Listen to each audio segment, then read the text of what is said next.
지금 바빠? 아니 언제까지 사귈 건데? 56일까지 됐어. 사귀네. 잘 버틴다. 무슨 봉사활동이야? 지금 바빠? 아니 안 바쁜데 왜? 힘들이 때문에 미치겠어. 아니 지가 할 일 남한테 다 미루고 팀장한테 결제받은 거 자기가 한 것처럼 다 갖다 가로채고 나 그냥 다 때려칠까? 그냥 속상해서 하는 얘기거든요. 못했어 진짜. 그런 말 하는 거 아니야. 그런 말 하면 못 써. 오늘 찔린다. 훈계를 하는군요. 네가 아직 어려서 모르나 본데 사회생활이 부족해서 그렇게 느낄 어딜 수 가든 있어. 직속 상사는 대하기 힘든 근데 거 그걸 어렵지. 네가 네가 얼마나 현명하게 대처하느냐에 조직 문화에서 버티려면 쉬는 것도 군대에서 왜 상명하복을 하겠어. 어찌 됐건 선배라면 군말 말고 따라야지. 나 먼저 끊을게. 이따 문자해. 그러면서 굉장히 자기가 무슨 큰 문제를 해결해 준 것처럼. 그걸 모르나? 아, 올해도 만났어. 예. 아니 안 물어보면 되잖아요. 안 물어보면. 왜 이래? 또 물어본 게 아니고 같이 얘기하자는 건데 뭘 거기든 답을 원했냐고. 노트북 고장났다. 큰일 났네. 큰일 났다, 이제 큰일 났어. 아, 컴퓨터 전화하면 안 일장 되는데. 연설 전화하지 좋아. 말아요. 전화하지 말라고. 돈 따냐고. 아이고, 저 또 전화 안 해 또. 아유. AS센터로 가면 되지. 지금까지 PPT 자료 만들고 그러니까. 있었는데 노트북 큰일 났네, 큰일 났어. 날아가게 생겼어. 유도하는구만. 아유 진짜. 왔잖아. 또 저거. 내가 고칠 수 있다니까. 안 했으면 좋겠어. AS 맡기는 게 나을 텐데. 안 돼. 그렇게 하면은 있었던 것도 다 아이 날아갈 텐데. PCB 문제라고. PCB 몰라? 아니야, 야, 이거 저번에도 한 번 이런 적 있었는데, 마더보드가 아니야. PCB는 전자기기 안에 있는 초록색 기판. 그 모든 전자기기 안에 다 들어있는데 그게 자기 말만 맞는 거니까 말을 안 들어요. 그거 아니야. 기다려봐. 괜찮아. 나 믿어. 오빠 믿어.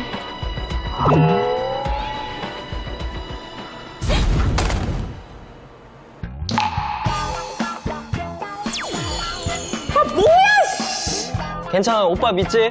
이럴 때는 당황하지 말고 망치. 자긴 땀이 흐르죠? 도대체 왜 이렇게 말이 안 통하는 걸까요?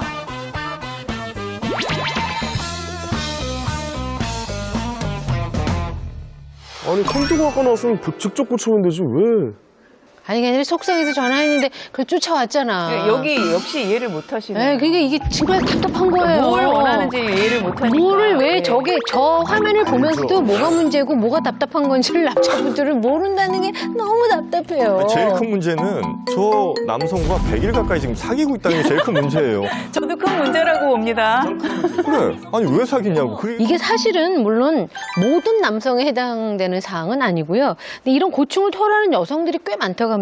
한 빅데이터 분석에 의하면 맨스플레인을 주제로 SNS를 분석해본 결과 부정적인 감성이 60%를 차지했고요. 그와 관련해서 비꼰다, 무시한다, 잘난 체하다라는 부정적인 감성어가 상위권을 차지했다고 합니다. 남성들의 이런 화법 어떻게 생각하세요? 옆에서 계속 전영진 씨가 하는 말이 좋네. 저렇게 모르는 거 설명해주고 도와주려고 하는데 뭐가 문제야 막 이러는데 그게 문제예요. 아니 그러니까 모르는 거를 알려주면 대단히 고마운 일이고 그다음에 네. 아는 걸 또 이야기하는 것은 약간 시간 낭비일 수는 있어요. 하지만 그 사람이 정성을 생각해봐요. 아니, 내 노력 들여서 내가 힘들게 얘기하고 떠드는 건데 그 사람이 괜히 그러겠냐는 거예요. 그러니까 그 사람에 대한 호감이 있으니까 이 여자친구에 대한 호감이 있으니까 내가 시간 내서 내가 알고 있는 범위 내에서 최대한 지식을 전해주려고 하는 거예요. 저는 저렇게 막 떠드는 남성들이 분위기를 띄우려고 그랬을 거라고 믿고 싶었었는데 한 번 이런 일이 있었거든요.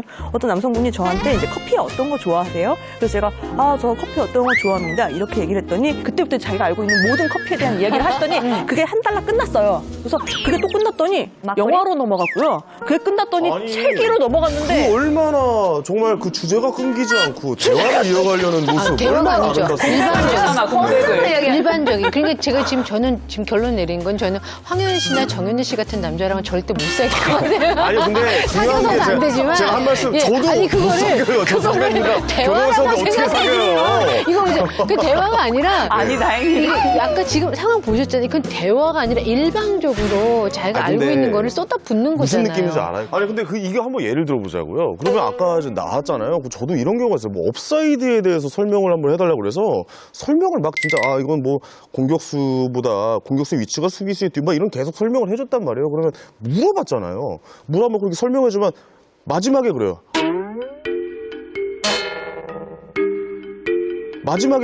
아 진짜 말 더럽게 많네.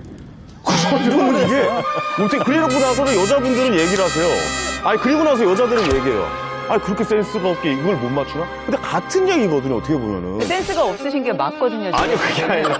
아니 그 센스 있는 것도 나 좀 얘기하게 맞춰라 해줘요. 이거잖아요. 이걸 맞춰줘라 이건데. 설명이 긴 사람이 있어요. 설명 하나를 하잖아요. 그러면 20분 정도 하는 사람이 있어요.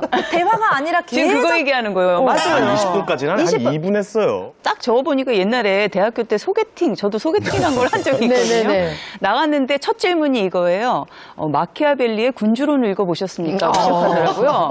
근데 저는 이게 사실은 대화라는 걸 원하는 것이 아니라 자신의 지식을 과시하고 싶구나를 단번에 느꼈어요. 그렇죠. 예, 지금 아까 저분도 그 여자분이 무엇을 원하는지에 대한 고려가 없어요. 사실 맨스플레인의 핵심은 그래서 자신을 과시하는 데 중점이 두어져 있기 때문에 상대방이 뭘 원하는지, 상대방이 거기에 대해서 괴로워하는지, 그리고 그 길이도 마찬가지예요. 예를 들어서 생각보다 굉장히 길게 얘기하셨을 수도 있거든요. 근데 이게 지금 센스 없는 거거든요.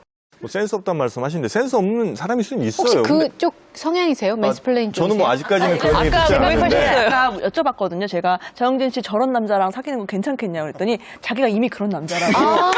자기가 이미 그런 남자라고. 약간 맨스플레인 기질이 네. 있으시구나. 레스플레이 커밍아웃 하시네요. 커밍아웃 하셨네. 여성분들 상당수는 지적인 남자에 또 굉장히 끌려해요, 실제로. 끌려하는 여성들도 그런데 있어요, 사실. 어떤 남성이 지식은 많은데 말하는 방법, 화법 자체가 조금 센스 없을 수 있어요. 난 그거는 충분히 뭐 훈련을 통해서 뭐 발전시킬 수 있다고 보고, 진짜 맨스플레인이 문제가 되려면 상대를 강압적으로 너 20분 동안 앉아있어, 내가 이 말 할 거니까 라고 상대를 폭력적으로 얘기한다. 그건 문제가 되겠죠. 하지만 그게 아니라 내가 알고 있는 걸 이만큼 얘기해 주는 거, 대신 상대방이 듣기 싫으면 그 자리 떠나면 끝이에요. 이 사람을 내가 족쇄로 채우지 않는 이상. 그런데 왜 그걸 갖고 이렇게 문제를 삼는 건지 모르겠어요. 이런 거죠. 그러니까 일종의 권위 발화를 할 때 정말로 권위 있는 어떤 교수님, 전문가가 자기 전문 지식을 이야기할 때 남자들이 꼰대라고 하지 않거든요. 별것도 아닌데 나보다 훨씬 더 미약한 정도의 지식을 가지면서 나이가 많다는 이유로 나를 가르치려고 드는 사람을 꼰대라고 하잖아요. 그렇죠. 그러니까 나이에서 권위가 생기는. 근데 저희가 보기에도 분명히 남성이란 이유만으로 여자 앞에 서서 말할 때 유별나게 자신감에 막 이렇게 찬 태도를 보이는 남성들이 있어요. 그렇죠. 결국은 결론은 어떻게 소통할 것이냐가 가장 중요한 문제인 것 같은데, 흔히들 남성과 여성은 말하는 방법이 다르기 때문에 오해가 생긴다고도 많이 하거든요. 그렇다면 그 차이는 처음부터 정해진 것일까요? 아니면 만들어진 것일까요? 성별에 따른 화법 방식이 어느 정도 정해졌다고 생각하시는 분들, 경고등을 됩니까? 눌러주시기 바랍니다. 오랜만에 세게 나가시네요. 정영진 씨. 정영진 씨만 누르셨는데 남녀에게서 화법은 미리 정해졌다고 생각하시는 거예요? 우리가 보통 이제 그 여성분들에게 공감 능력이 뛰어나다는 얘기를 많이 하잖아요. 저는 그건 뭐 충분히 생물학적 원인이 있다고 봐요. 네. 그러니까 아이를 뭐 키운다거나 뭐 이런 데서 왔었던. 그래서 저는 그 공감 능력이라는 것이 뛰어난 상황이라면 당연히 대화를 하는 데 있어서도 어떤 부분에서 공감을 더 잘하고, 혹은 어떤 부분에 있어서는 좀 더 뭐 동의를 잘 해주는, 이런 부분에서는 저는 대화의 기본적인 차이가 있다고 봅니다. 원래부터 네. 정해져 있는 것이다. 저도 갑자기 왜 이제 드는 거예요? 아니 그게 아니라 생각을 생각을 좀 해보니까 하셨군요. 네. 황윤희 씨. 약간 생물학적인 그 느낌에서 좀 다르다고 생각해요. 이게 공광지각 능력이라고 하잖아요. 그러니까 남자는 좀 옛날부터 이제 진화론 쪽으로 멀리 이제 사냥을 하는 것을 봐서 멀리 있는 것을 좀 쉽게 인지할 수 있고, 여자는 이제 집에서 생활하다 보니까 안에 있는 곳, 가까운 곳에 이제 지각하는 능력이 좀 강하다. 그러니까 엄마의 예를 들어도 뭐 옷 같은 거 못 찾아서 엄마 이거 어디 있어 하면은 남자들은 잘 못 찾잖아요. 근데 엄마가 오면 여기 있잖아 하고 한 번에 찾아주듯이 약간 좀 집안일을 많이 안 해요. 뭐 약간 그런 더러워서 그런 거잖아요. 더럽다고 하지 말아주는 건 없잖아요. 어쨌든 그런 차이가 좀 있을 수 있지 않을까 싶어서, 그래서 그런 이제 그 옛날 원시 시대부터 쌓아왔던 본능적으로. 수렴 채집 시대 얘기하려고 네. 하는 거예요. 아유, 멀리 가시네. 남자와 여자 사이에 약간의 차이가 있다고는 하는데 여러 연구에서 그 차이가 너무 적어서 사실은 사회적 무시할 수 있는 수준이거든요. 네, 매우 그런데 우리가 미세하죠. 실제로 언어가 많이 차이가 드러나잖아요. 그건 되게 문화적인 변인이 훨씬 크다고 봐야죠. 남성과 여성이 다르고 그것은 이제 예전부터 살아왔던 것이 다르기 때문이라고 얘기하는 것 자체가 사실 되게 말이 안 되고요. 그러니까 이 말이 가장 사람들한테 가장 많이 먹혔던 게 이제 화남금녀라고 하는 화성에서 온 남자, 금성에서 온 여자. 이 책이 이 이야기를 정말 불처럼 일으키는데 커다란 역할을 했거든요. 여성들 같은 경우에는 원래 다른 사람들의 이야기들을 많이 들어주고 여성이 모성을 가지고 있기 때문이고 이런 식으로 얘기를 하면서 더 남자는 이래야 되고 여자는 이래야 된다는 얘기들만 고착화시켰을 뿐이지 그 다음으로 발전을 못 시켰어요. 그러면 지금 말씀하신 대로 사회문화적으로 여성이라는 이유 때문에 이 여성들이 침묵을 강요받았다고 생각하십니까? 침묵을 사실 서서히 특히 현대 사회에서는 이제 뭐 그렇게 예전의 조선처럼 완벽한 침묵을 강요받지는 않지만 서서히 침묵하는 방법을 배우게 하는 것 같아요. 일본도 더 심한 게 일본에서 회사에 취직할 때 인터뷰하러 갈 때 재미겹고 여자를 그렇게 싫어한대요. 왜냐면 미국에서 살아오면 자기 의견 같은 거는 확실하게 말을 하고 위에 있는 사람이 이야기 안 들을 수 있잖아요. 아니라고 노라고 할 수 있는 사람들이 불편하대요. 사실 어떤 면에서 일본이 더 심할 수도 있어요. 저는 그러니까. 일본 이렇게 드라마 같은 거 보면은 여자들이 계속 하이 이것만 하고 있는 것 같은 느낌이 들거든요. 맞아요.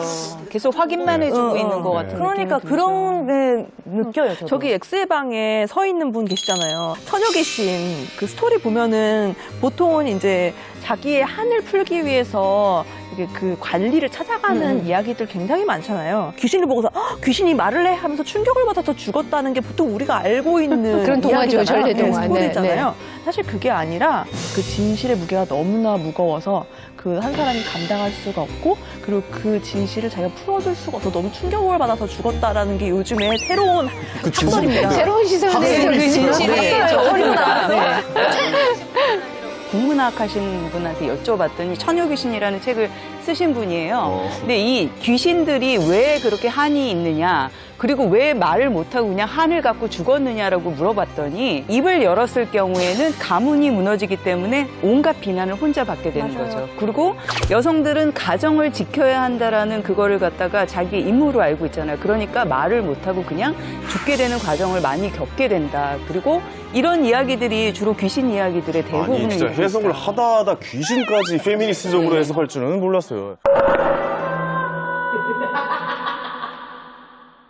그 여성의 그 발언권이 역사적으로 많이 억압됐다는 건 저는 뭐 그건 인정할 수밖에 없는 부분인 것 같아요. 그러니까 예를 들면 고대 그리스에서도 뭐 시민들에게 투표권을 줬다고 하지만 시민은 남성들이었고 남성이었죠. 특히나 이제 뭐 군대를 다녀온 남성들에게만 주어진 거였기 때문에 그때 여성은 시민이 아니었거든요. 그러니까 그런 수천 년 전부터 뭐 거의 뭐 근현대 최근에 이르기까지 여성들의 발언권이 없었던 역사는 뭐 사실이죠. 그래서 지금 그보다 훨씬 이제 좋아지고 있는 과정에 있는 거고요. 과거에는 그랬다. 침묵의 역사가 있었다. 거의 대부분 인정하다가 근데 요즘은 안 그런다. 그런데 너희들은 요즘 그런데 그렇기 때문에 그리고 알아서 다 잘 될 거기 때문에 더 이상 얘기할 필요 없다. 조용히 좀 또 해라. 이제 계속해서 조용히 하라고 하는데 사실은 2017년도에 여성들에게 침묵에 강요당하지 않는가? 라고 물어봤을 때 누가 그렇지 않다라고 자신 있게 얘기할 수 있는지 저는 되게 궁금하긴 하거든요. 대중문화에서 남성들한테 지적인 역할을 많이 줘요. 그죠? 그 또 다른 역할이 바로 오빠라는 역할입니다. 예. 오빠가 설명해 줄게라고 저희가 타이틀을 정했는데 이게 바로 맨스플레인을 한마디로 줄여서 한 말이 아닐까 싶어요. 실제로 SNS상에서 맨스플레인하고 함께 빈번하게 언급되는 단어가 바로 오빠입니다. 오빠. 네, 오빠라는 단어에 대해서 어떻게 생각하세요? 영진이 오빠. 영진이 오빠.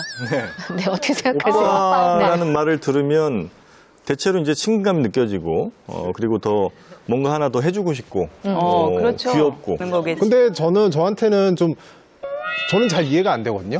저는 좀 들으면 징그러워요. 그 오빠라 부를 때 특유의 뉘앙스가 여성들이 조금 들어가거든요. 그러니까 오빠 이렇게 되죠. 예, 약간 뭔가 오빠가 아니라 맞아. 오빠 이런 그리고 뉘앙스가 특히 연인 관계에서도 이게 쉽게 들어가는데 저는 약간 사회적 근친상 간의 느낌이 좀 근데 있고 예전에는 사실은 우리가 네. 오빠란 말 안 쓰고 형이라는 형이라고 말을 많이 그랬어요. 썼어요. 맞아요. 이게 사실은 형이라는 말이 학형이 준 말이었거든요. 그래서 선배를 지칭하거나 동료를 지칭할 때에도 이 형이라는 말이 통했단 말이죠. 근데 어느샌가 90년대서부터는 형이라는 말을 쓰지 않고 그 오빠라는 선배 말을 혹은 오빠라고 하죠. 왜 다 선배보다는 가족을 저기 칭하는 말이냐고 깜짝 놀랐어요, 호칭이라는 저도. 거는. 아빠는 네. 어때요? 이한 근데 원래 아빠가 그게 그거잖아요. 원래. 오빠에서 오빠 하다가 아빠. 그래요. 아빠에서 오빠 됐다가 다시 아빠 되는 거거든요, 원래.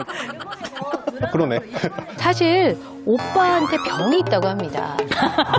오빠 병? 지병. 무슨 병인지 있나요? 이 병이 무슨 병인지 한번 같이 보시죠. 오빠병 걸린 남자의 화법이 화제. 오빠가 있잖아. 오늘 오빠가 새벽에 잤어. 귀여운데? 오빠가 시간을 잘 못 봤는데 2, 3시쯤이었던 것 같아. 오빠가 일어나니까 7시라서 지금 오빠 몸 엄청 피곤하다. 어제는 오빠가 밤 10시쯤에 자서 새벽 3시쯤에 일어난 것 같은데 개운하더라고. 그래서 이 오빠가 일찍 자고 일찍 일어나기로 다짐했지.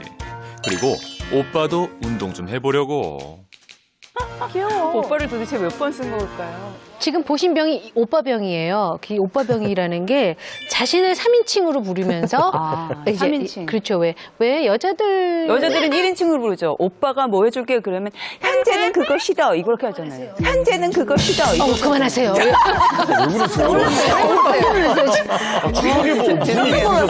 원래 이래요. 깜짝 놀랐습니다. 네. 1인칭 병이 있고 사실 3인칭 병이 있네요, 보니까. 네, 맞아요. 역사 문화적인 근거가 있는 게 원래 중국에서 이제 황제 같은 사람들은 높을수록 자기 이름을 안 쓰는 문화가 이제 한국으로 들어와서 그렇군요. 네, 3인칭으로 쓸수록 높은 거거든요. 그래서 본자가 네, 본인은. 근데 거기서 차이는 뭐냐면은 남자만 그렇게 쓰고 아까 얘기하셨듯이 여자는 고유명사를 직접 쓰잖아요. 현재는 하선이는. 네, 그게 뭐냐면은 고유명사를 직접 쓰는 건 동양문화권에서 자기를 낮추는 방법이에요.